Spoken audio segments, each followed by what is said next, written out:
Assalamu alaikum. My name is Khadija Farooq and today we are going to talk about Alternative Dispute Resolution. LLB Honors Part 2 new syllabus के अंदर ये subject की addition हुई है ADR plus human rights.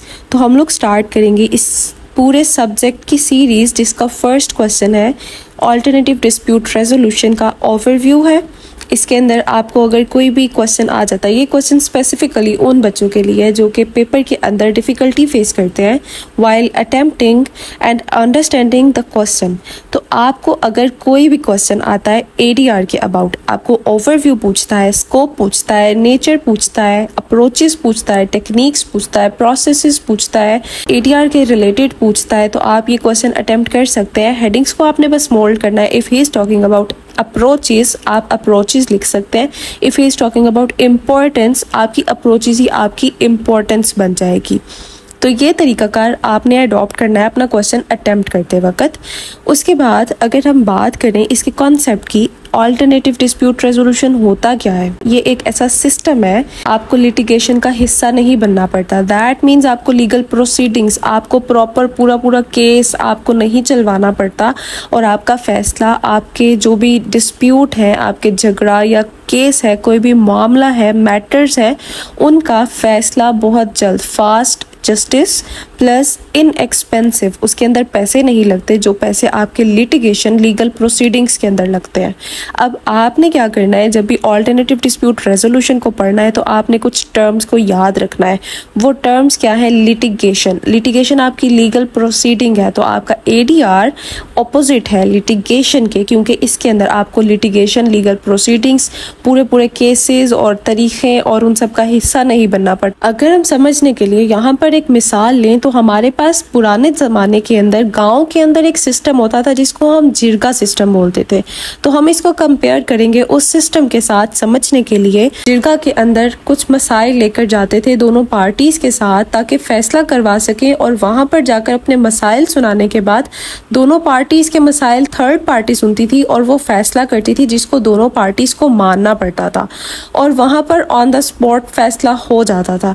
इसी तरह हमारे पास ऑल्टरनेटिव डिस्प्यूट रेजोल्यूशन है। It was all about our introduction of alternative dispute resolution. अब बात करते हैं interpretation of the term alternative dispute resolution. Alternative dispute resolution है क्या, हमें कहता क्या है? इसके अंदर कुछ मेथड्स हैं और प्रोसेसेस हैं जो कि रिजॉल्व करने के लिए, किसी भी झगड़े, मसाइल, मैटर्स को सॉल्व करने के लिए और रिजॉल्व करने के लिए काम आते हैं। उनको हम तमाम तर मेथड्स और प्रोसेसेस को ऑल्टरनेटिव डिस्प्यूट रेजोल्यूशन बोलते हैं, जिसके अंदर हमारे पास आर्बिट्रेशन एंड मीडिएशन, निगोशिएशन वगैरह आते हैं, जिनको हम आगे एक्सप्लेन करेंगे डिटेल में। अब डिस्कस करते हैं डेफिनेशंस ऑफ द ADR। हम लोगों ने बेसिकली काम एक ही करना है, दैट इज रेजोल्यूशन, डिस्प्यूट्स को रिजॉल्व करना है।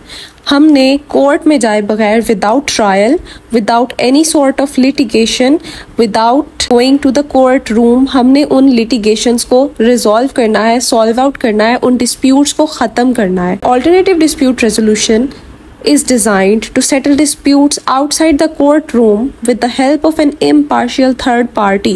अब क्या होगा कि आपने किसी भी थर्ड न्यूट्रल पार्टी को बीच में बिठाना है और दोनों पार्टीज का मसला सुनाकर फैसला करवाना है, जो भी कोई न्यूट्रल फैसला होगा। Okay, next heading is historical view.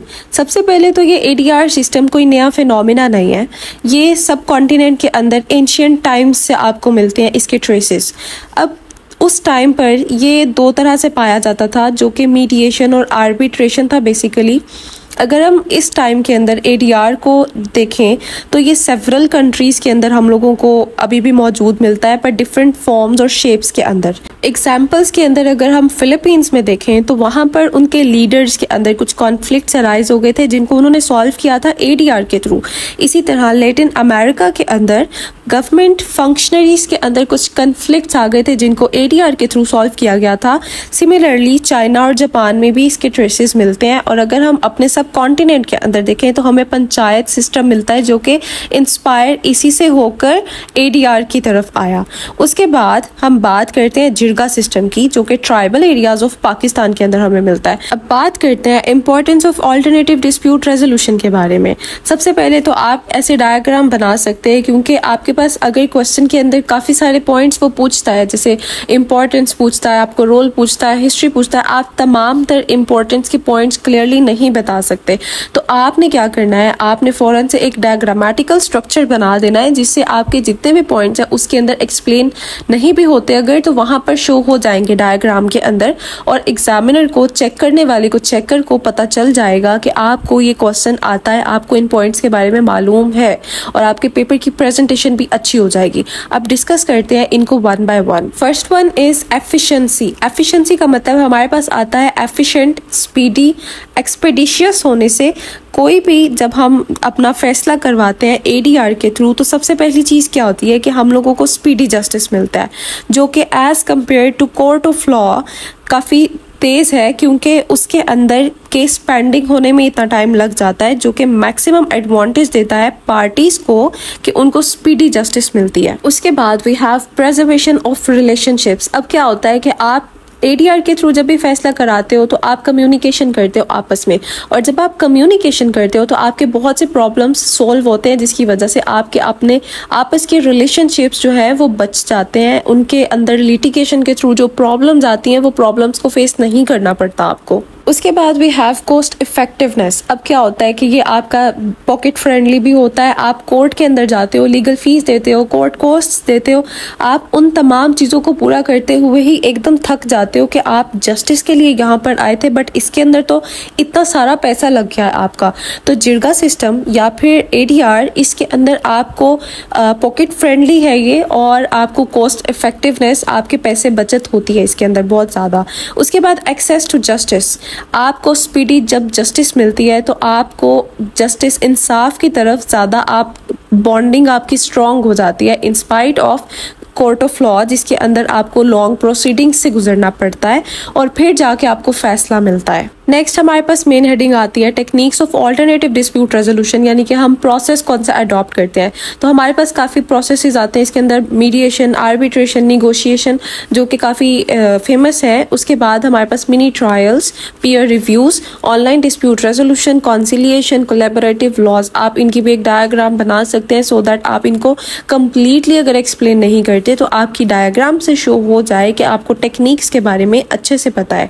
अब एक्सप्लेन करते हैं इनको वन बाय वन डिटेल में। फर्स्ट वन हमारे पास आता है मीडिएशन। मीडिएशन के अंदर क्या होता है, आपके पास एक न्यूट्रल थर्ड पार्टी होती है जो कि म्यूचुअल थर्ड पार्टी होती है, जिस पर्सन को हम मीडिएटर बोलते हैं। अब वो बंदा क्या करता है कि वो ट्राई करता है कि दोनों पार्टीज आपस में कम्युनिकेट करें और म्यूचुअली एक्सेप्ट कर ले, निगोशिएट करके उस एग्रीमेंट को, और कोई भी डिसीजन नहीं करता, वो दोनों पार्टीज आपस में डिसीजन करके एक दूसरे के साथ म्यूचुअली कॉन्साइल करती हैं। Second one is arbitration. इसके अंदर क्या होता है, इसके अंदर भी आप एक arbitrator, third party, neutral party suggest करते हो, या तो पार्टीज खुद सजेस्ट कर देती हैं या फिर आपको वो सजेस्ट कर दिया जाता है बंदा, और ऐसा भी हो सकता है कि आप एक से ज़्यादा सजेस्ट कर दें। फिर उनमें से ऑड नंबर में थर्ड पार्टी नॉमिनेट की जाएगी और वो फैसला करेगा जिसको हम सोल आर्बिट्रेटर बोलेंगे। उसके बाद वी हैव निगोशिएशन। निगोशिएशन को हम म्यूचुअल अंडरस्टैंडिंग भी बोलते हैं। अब क्या होता है कि दोनों पार्टीज बैठती हैं और वो आपस में डिस्प्यूट्स को रिजॉल्व कर लेती हैं, और क्या करती हैं कि निगोशिएट, कोई भी एक पार्टी निगोशिएट कर लेगी कि ओके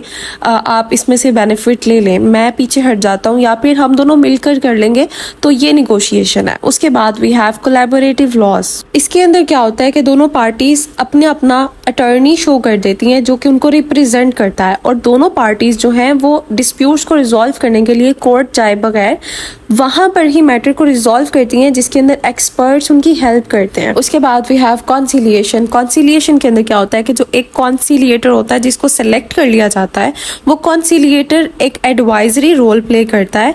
उसका काम डिटर्मिनेटिव रोल नहीं होता, वो ये नहीं कर सकता कि वो सेटलमेंट को इम्पोज करवाए किसी भी पार्टी के ऊपर।